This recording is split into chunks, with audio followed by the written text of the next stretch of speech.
Hello, ladies and gents, boys and girls, people of all ages, sexualities, and identities. Welcome back to another film review. Today's film review is none other than Elio.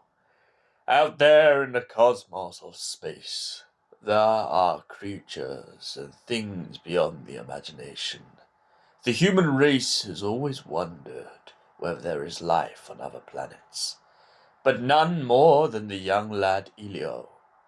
Many people are abducted by aliens, but Elio is the only person who wanted it to happen.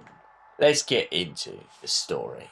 We're introduced to a young lad named Elio who essentially his parents die in a car crash and he is left with his aunt. And essentially he's trying to adapt to a new life, but everywhere he goes he doesn't feel like he quite fits in. So, essentially, one day when he's messing around and getting into scrapes, he walks into a planetarium where he hears a giant speech about life on other planets. And this inspires Elio because finally he starts to wonder if the only place he will ever fit in is in outer space. However, though, when he finally gets his wish come true, it doesn't quite go to plan. He has to pretend to a bunch of extraterrestrials that essentially he is the ambassador for Earth.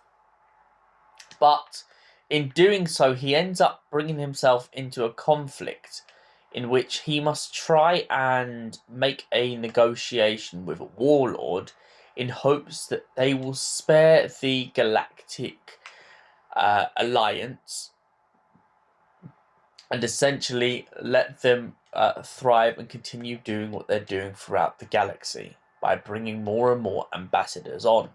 But of course, this doesn't work out the best for Elio, as the father of the warlike race starts to cotton on to what Elio is doing and doesn't really fall for any of Elio's tricks. Elio and the son of the warlord essentially go on to become really good friends, and they try and trick the son of the warlord's father by cloning his son and trying to go off and live a life of their own.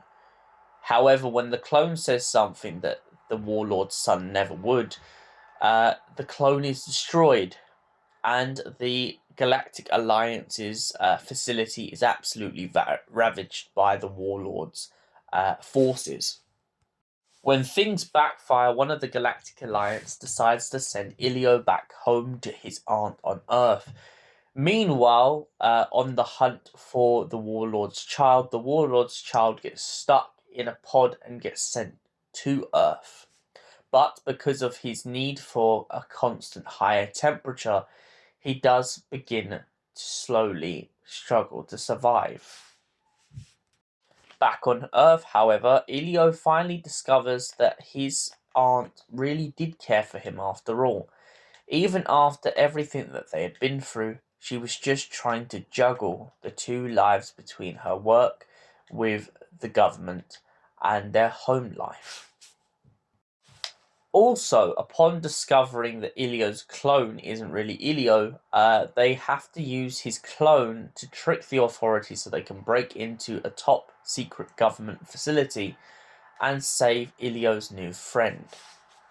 Upon doing this, Elio then has to get in contact with a bully slash not bully, just someone who you might as well say was a little bit misunderstood in this story, and a top secret government alien theorist who essentially helps them get through a lot of debris in outer space to get back to the Galactic Empire.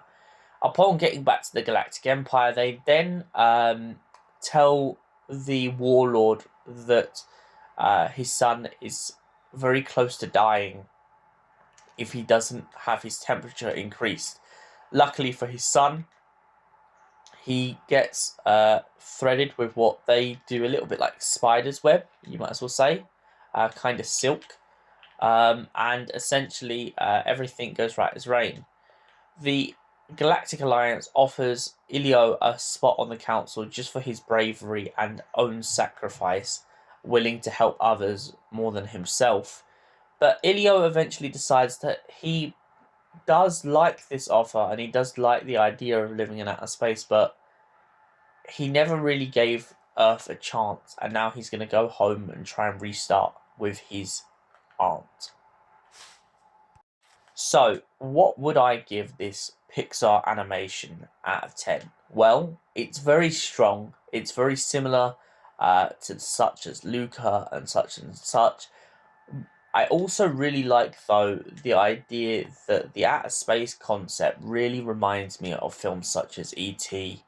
and a bunch of other extraterrestrial films. I mean, just the concept as a whole, the fact that he gets stranded out in space and then has to find his own way out of his own lie, really gave me Skeleton Crew vibes. It reminded me of an episode of Skeleton Crew where a bunch of kids are stuck on a pirate space station and have to pretty much bargain their way through by pretending that they are top pirates. And for that reason, I've honestly got to give Elio a solid 10 out of 10. Thank you for watching. We'll see you in the next film review. Until then, goodbye, stay beautiful, and have an incredible day.